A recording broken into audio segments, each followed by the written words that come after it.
This is my ninth recording for the book Atomic Habits, and so far we are on chapter 3. I have already created two recordings of chapter 3. This is going to be the third one, and we have talked about why your brain builds habits, the science of how habits work, and and in this one we are going to talk about the four laws of behavior change. We can recap the first two. Why your brain builds habits? Well, to make the things easier that you repeat every day.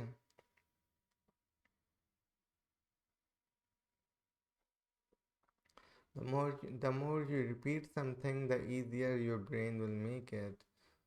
So there is not too much effort involved, right?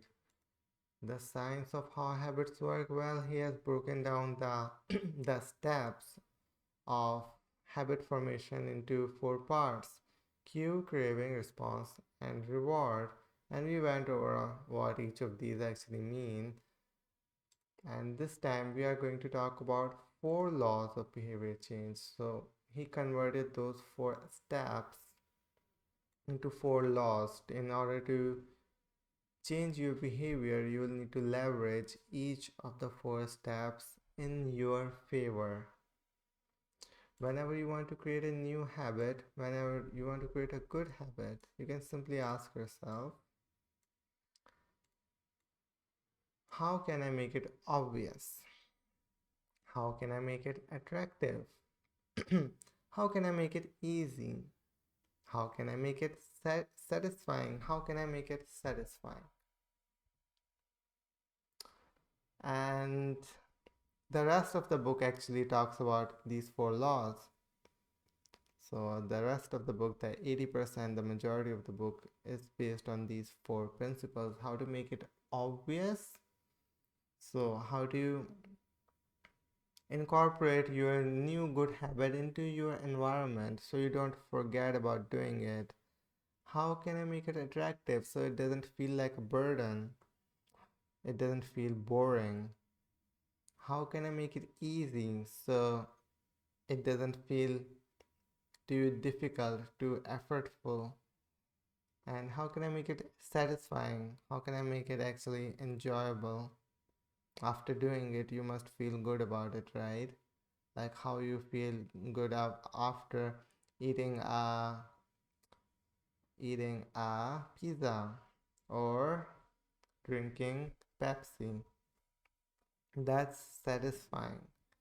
So how can you incorporate these four steps into your good habit, like reading a book or going to the gym?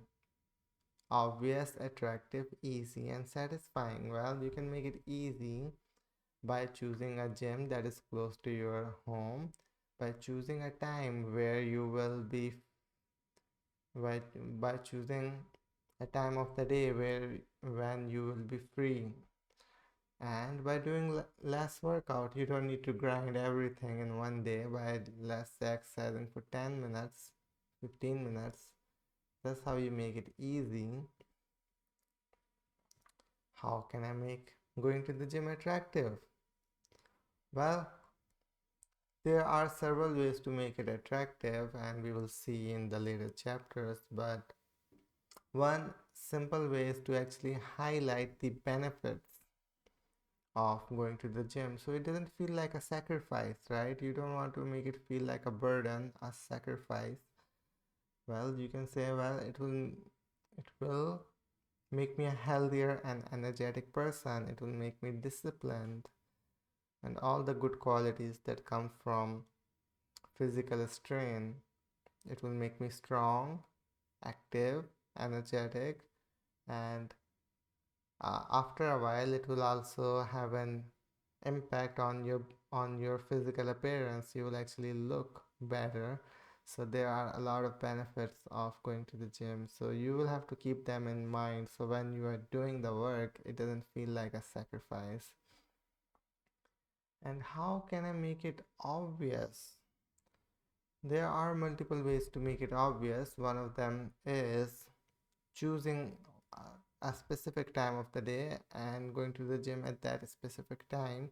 So you don't forget about it. You don't forget about it. If you say, well, I can go anytime I want, then it would be hard to make a decision when you choose a particular time of the day. That's one way to make it obvious. Another is you can use a habit tracker. You can put a calendar on the wall, and every day you go to the gym, you check it. Those are, and satisfying, well, satisfying is very subjective. I don't know how you could make it satisfying, but you don't need to actually work on all four steps at the same time. You can start with obvious, and then after a while you can work on making it attractive. You can work on making it easy, one step at a time. You don't need to try to apply all of the rules of the book at the same time. I think that's one of the biggest pitfall people fall into when they read a book like this. They want to get rid of all of the bad habits, they want to create all of the good habits. And they want to apply all of the rules from the book. I recommend that that's not a very good approach, because it won't be sustainable, right? If you try to do too much, you will get, what's the word, you will get burnout. You'll get burnout and you will stop doing it. So don't try to get too many good habits, don't try to break too many bad habits, and also don't try to apply all of the four steps to each good habit at the same time. So whenever you want to break a bad habit, you can simply ask yourself, how can I make it invisible? Yeah, that's the idea of illusion of choice. I really like that. You shouldn't even have a you shouldn't even have a choice to choose a bad thing. So if you're picking up your phone, you shouldn't have to choose between reading a book or opening social media, right? So what you can do, you can just delete social media apps. That's one way to make it invisible. Now you can only do that if if you don't like social media and you want to quit it. If you like social media, well, then it's not a bad habit for you. If you think using phone is not bad for you, well, then it's not a bad habit for you. But for most people who want to quit their smartphone addiction, then deleting social media apps is one of the best ways to make it invisible.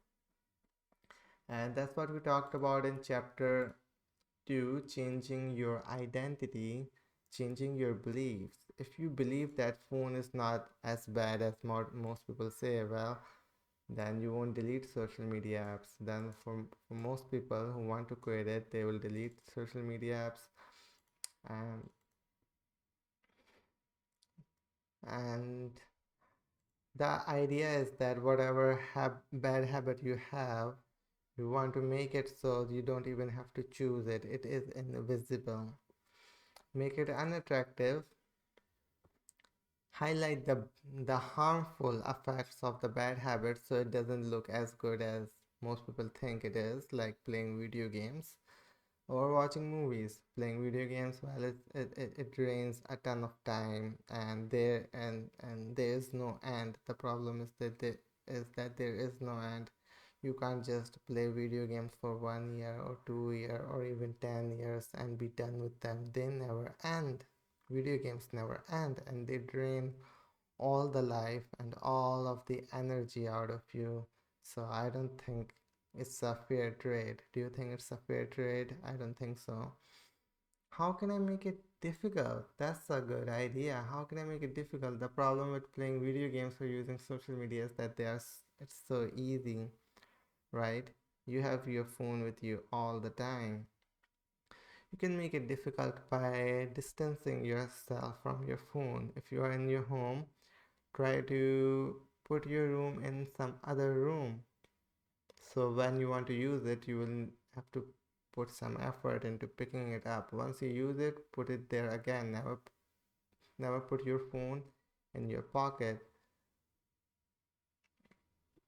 And he also applied this rule to television. If you watch too much television, put it in a box and then put the box into a closet. When you want to watch it, you can watch it if you want to, but then you will have to take the TV out of the box, set it up on the table, watch it, and after you have done watching it, put it in a box and then put it in a closet. How can I make it unsatisfying? Well, that's hard. How can I make it unsatisfying? So the idea is that there should be a cost, a very painful cost attached to to to performing a bad habit. And I don't know too much about it, but I think you can work on the first three steps. Every goal is doomed to fail if it goes against the grain of human nature. I really like this idea. Every goal is doomed to fail if it goes against the grain of human nature. Then we must ask, okay, well, if my goal doesn't follow human nature, if it is not aligned with human nature, what is human nature in the first place? And the book is mostly about human nature, so you can understand yourself better and design your goals, your routine that is aligned with human nature. You don't need to fight human nature, you can work with it. You can do hard things as long as it aligns with human nature. Very good idea. And now we have chapter summary. A habit is a behavior that has been repeated enough times to become automatic. We have went over this several times, the double-edged sword aspect of habit.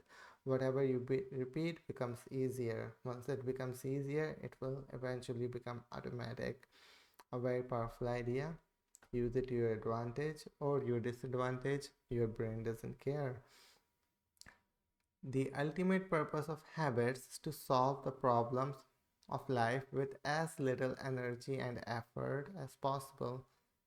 The ultimate purpose, yeah, that's the best way to apply habits into your life. What kind of recurring problems do you have? Wouldn't you want to just eliminate those problems? Health problems, for example, most people have health problems. They are overweight, they don't have a clean diet, they don't have good sleep, they don't have peace of mind. And this is a recurring problem, an everyday problem. If you want to design your life in a way that those problems just vanish, then that's one of the most powerful way of applying habits, good habits into your daily life. And it could be reading books, because books, education is food for the brain. You would want to put healthy food into your brain on a regular basis. So, learning habits, everyone should have good learning habits, good health habits, good learning habits, and that's the idea. I think I am beating a dead horse now. The ultimate purpose of habits is to solve the problems of life with as little energy and effort as possible. So that's chapter 3, how to build better habits in 4 simple steps. So finally we covered all of the fundamentals, the first 3 chapters. They are under our belt. Now the next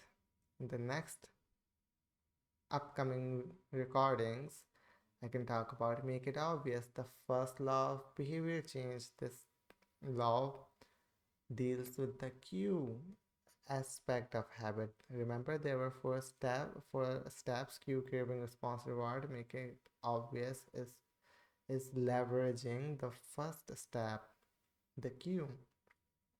And there are 4 chapters. We will talk about them, and we will keep. And then once we are done with making it obvious, we will go down and talk about later chapters. But let's not get too far ahead of ourselves. I think that's it for this recording, and I will see you in the next one.